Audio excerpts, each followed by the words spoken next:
Yeah, so I stacked my bread for like a little year real quick. Came out here. We got the apartment and all that. Was out here chilling. It was like June 2020. I was working this nut ass security job. Was not rocking with that job. Got rid of it in like a month. And I went to this warehouse. Wasn't rocking with the warehouse neither. Just had to, man, you gotta pay your rent and bills, bro. We grown at the end of the day. Like we said, we adults. Was rocking at the warehouse for like 4 or 5 months. Then I got UC Davis as a security guard. I was out at UC Davis for like 3 years. Like everything going smooth out here, bro. Like I ain't never had to hustle out here. Like everything just really changed immediately. I'm not gonna say like it was all sunshine, everything not all perfect. I definitely like still have my struggles and like everything not all perfect. I'm not rich. I'm not rich or nothing like that. I'm not up nothing like that. I'm still working a 9 to 5. Like I'm still a working class person. But definitely in a better situation than I was in Philly. From then, like I was explaining, everything just smooth in, working at the Capitol, just security jobs. And around like 2024, I dipped up Arden. I went to go get an apartment. Everything was smooth in that joint. Did a little walkthrough. Everything was looking smooth. So I'm like, all right, I'm gonna take this joint. Bro, I moved in there. A couple days in, roaches and mice coming out, and I'm like, what apartments was these? These called Villa Capri up there on Arden and Morris. Villa Capri. Yeah, bro, the roaches and mice start coming out. I'm like, damn, like, what I'm supposed to do? Like, I'm in there trying to spray and ain't nothing happening. So I'm doing my little research, doing my little homework, and my sister-in-law, she really was the one that put me on because she joined it first. But it's a group called the Sacramento Valley Tenants Union. They basically help people that's dealing with evictions, your landlord trying to do you wrong, your property manager trying to do you wrong at your apartment. Like they assist you. Like I was telling you, I had to basically they'll tell you contact the lawyer. I went to go hit my property manager. I'm texting them like I got roaches and mice in my apartment, and they not answering the phone, bro. Like they literally not answering the phone. I'm like, this it's called having an inhabitable unit. It's you basically can't live in it, living in conditions like that. So they had me in an inhabitable unit, and I told the property manager that I was gonna contact the lawyer if they didn't answer the phone. The man threw a little curveball at them, and they immediately answered. As soon as I told them I was gonna hit the lawyer, they don't be trying to take that L financially. So they got on it. As soon as I hit them, bro, they hit me like 2 days later. Like, yeah, we gonna get you in a new unit. They put me in a new unit upstairs, on 2nd floor, down the street. It's and that go along with education. Like that be the thing. Like we don't be educated and be knowing these things, and these landlords and property managers know that. So they start playing with us, putting us in cribs like that, giving us inhabitable units, and just expecting us to deal with that for 12 months. You sign them leases, that's 12 months. You stuck in that for a year, and that's not fair. So, and they can contact who to deal with this issue? The Sacramento Tenants Union. So definitely, if you dealing with them housing issues, definitely your property manager trying to do you wrong, the landlord trying to do you wrong, definitely get with the tenants union. And is this something you passionate about, or where do you see your life going after, working with this type of, doing this type of work? Absolutely, bro. I would say going back to Philly, just like me and my brother trying to survive, like we had landlords doing this wrong, just like, bro, I was telling you, like the minimum wage, that shit, only $7.25 over there. We working jobs trying to survive, like barely making a rent, trying to work with the landlords. They not trying to hear that shit. They like, no, we need that bread on the first. So it really was putting me since like early adulthood. Like we was going back to saying like these landlords, a lot of them don't be right, bro. They just be about that money. They don't care what you going through. So I want to be an advocate for people that was in my position that's barely making it, barely able to get by, scratching and clawing, maybe trying to pay their bills. Like I want to be that advocate and really seeing people do good and like seeing people in houses. I don't want to see nobody out here on the streets.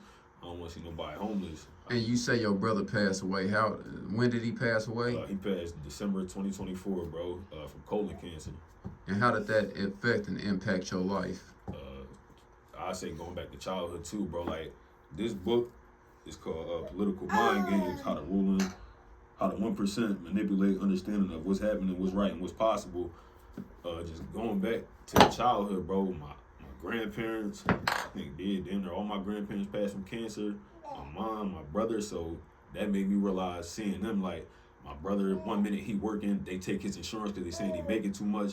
He not working, then he back on it. They be playing games with us, bro. It's enough resources out here for us to have these things, to have healthcare and housing, education, but it's the people that's controlling these things, like the 1% in the ruling class, that they not allowing it, and they depriving our community of these things. And that's why we making these decisions we make in the streets and going to jail.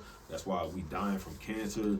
Man, I don't know how many people. I knew grandma on dialysis, can't afford surgery, can't afford the treatment, and it's enough. The resources is out there, bro, but we're being deprived by our ruling class, and these politicians that's playing puppets by our government is it really lit a fire in me, bro. Cause I look at it like they cut their life short essentially. Like my mom, I think she was only like 32, 31 when she passed. My brother was only 31, 32 when he passed. So I was like, damn, like you're not supposed to be passing that early. So especially with the advance in technology and the updates in the medical field. And exactly. So to me, it's manufactured violence. Like they killing us slowly with the food, everything in these stores, the stuff we smoking, all this nicotine, all these vape.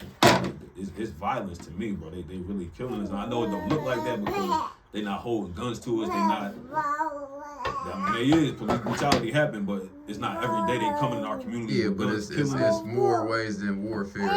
It's different ways in warfare to engage in warfare. So you're saying it's another type of warfare against the community. Exactly, and I think that's what lit that fire in me, seeing that since I was a kid, bro. My mom passed when I was 2. It's like I barely remember my mom, bro, for real. So I think that definitely lit that fire in me since I was a youngin'. And what's that other book you got? The new Jim Crow? Yeah, the new Jim Crow, bro. This John. Who was that by? Michelle Alexander. And what is the book about? Basically, just this shit go back to slavery for real. Going back to the slave patrol and how that shit turned to the police department. This shit definitely changed the way I was thinking. Like, it just shows, to me, it broke down how the ruling class, like going back to this book, they structure our communities for us to commit crimes and then go to jails because they make money off these things, these private prisons, these prisons that's being built. If these states don't have enough prisoners in these prisons, they're fine, they could be shut down. And that's on our people. They not gonna fix it, bro, because they make money off these things. They prosper off these things. So it's on our people to educate ourselves and realize what these people are doing and advocate to change it, because they not gonna wake up one day like we just need to do the right thing. We just need to fix the black community. That's on us. They not gonna do it because they prosper off our failure. And how does that book tie into the other book right there, the prison industrial complex? So I just jumped into this joint last week. I'm not too far in. I'm like 15 pages in, but I'm pretty sure it'll tie into like the solutions we could come up with, or the rehabilitations we could come up with. But with me, for real, I look at it like, if our communities weren't being deprived and these people weren't draining our communities, we wouldn't be committing crimes and we wouldn't be doing these things to end up in these institutions. So I think we need to hold some people accountable, these people that's controlling these institutions accountable, that's depriving our communities, and we'll probably really see a change in our communities and these institutions wouldn't exist. And I be thinking, bro, like, it's crazy, like, what would they be doing, honestly? Like, we didn't need COs and warriors. Like, if our community got ourselves together and we wasn't doing all this, they make careers off that, bro. Warrants, correctional officer, probation, parole. They really make whole careers, like, off our destruction. And I just be imagining, like, what it would be like if we really got it together. Like, so what do you think it would be like if everybody came together as one with unity, and we end up policing our own community, so you say, or so to say? What would things be like? It probably could be like what it looked like back in the day when the Panthers was doing it. Like, it was hectic, it seemed like, but it probably feel better seeing your people do it. You walk around seeing your people policing your community, it probably make you feel safe. And where do you see yourself at in the next 5 years? Shit, I just turned 30 like 2 weeks ago, bro. 5 years. I ain't gonna lie to you, bro. I used to grow up like I want big man, big house, big cars, all that. Now, bro, I just want community. I just want to help people. I just want to see people prosper. I just want to see the generation like him grow up and not go through the things we went through and have to make the choices we made. Just play sports, have a good life, and do what he needed to do. Like, that's it, bro. I just want to see the next generation do good. Just, bro, I just be trying to be in the gym, stay healthy, just live a prosperous life, bro. That's it. And if you had some profound advice to give somebody, what would it be? I say, educate yourself and love yourself. Know your history, know yourself, and know where your people came from, especially our people. Like, that's a big part of it. Like, when I be talking to a lot of our people, bro, I feel like they look back on our history, like they look back on slavery, and they look at it as a bad thing. They be like, I don't want to look back at that. Our people don't come from nothing. It's like, I look at it like they gave us resilience to go through what we going through now. They went through all that, and that gave us strength to go through what we went through and try and figure this shit out now and try to help these youngins and help the next generation. So I definitely say, like, it's important to know yourself, know your history, value yourself. We got to value each other. our brothers, our sisters. Like, it don't always got to be an exchange or something. Like, we just got to value each other as human beings. Like, it don't got to always be you giving me something, I'm giving you something, you doing something for me, I'm doing something. Like, we just got to value each other as humans at the end of the day. Like, just really be there for each other in community. And mental health is a big thing right now. What is your intake on mental health? I ain't gonna lie to you, bro. Like, luckily, I pray that all the time. Like, I be praying